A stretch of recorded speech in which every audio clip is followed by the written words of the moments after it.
Bob Dylan started out singing other people's songs, but as he says, there came a point where I had to write what I wanted to say because what I wanted to say, nobody else was writing.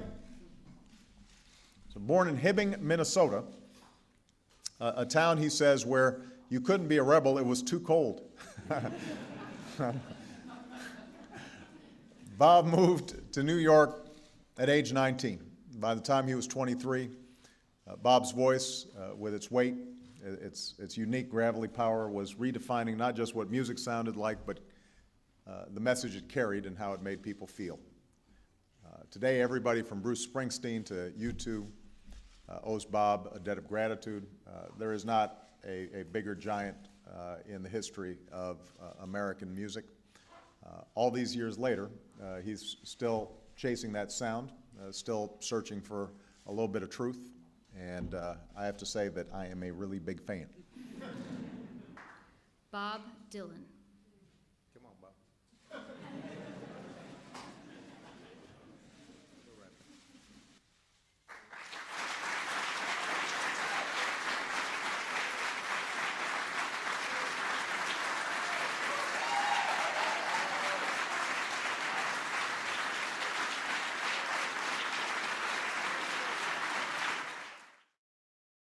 There are thousands of facts that support the fact that Bob Dylan is a plagiarist. It would be impossible to cite all the details in a 2-hour movie. One fact we do want to cite is the most important fact, and that is that it has been reported by Reuters that at the age of 16, Bob Dylan was already a plagiarist and knew the value of plagiarizing songs. Quoting Reuters, a poem written by a teenage Bob Dylan and up for auction at Christie's is actually a song written by the late Canadian country singer Hank Snow. Christie's announced on Tuesday the sale of the handwritten poem believed to have been written in 1957 when Dylan was 16 and away at Jewish camp. The words, with a few minor variations, match those of a song previously recorded by Snow, who died in 1999 at the age of 85.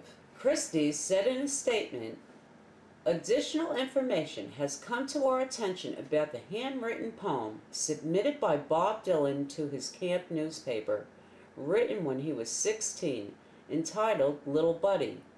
The words are in fact a revised version of lyrics of a Hank Snow song." In 1996, James Damiano posted the findings of his lawsuit against Bob Dylan on the internet and received over 8 million hits.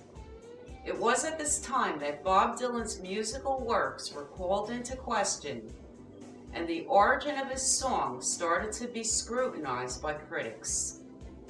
These critics included music reporters, editors of music magazines and newspapers, college professors, and literary people. His fans were astute in evaluating his duplicity concerning his material and came to learn that 80% of the melodies and lyrical hooks of his songs were plagiarized.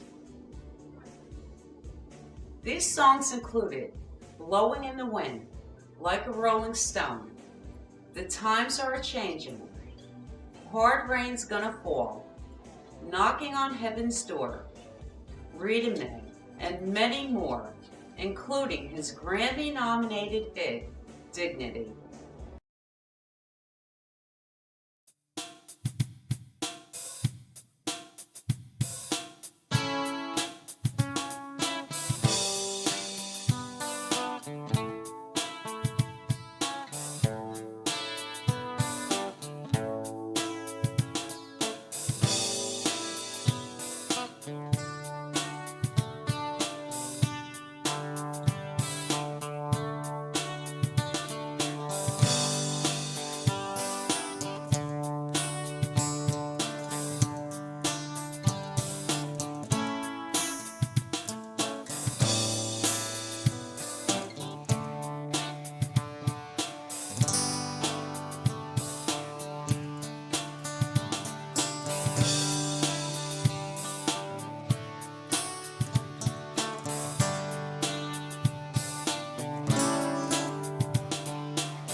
Someday, maybe you'll be able to tell the greatest story.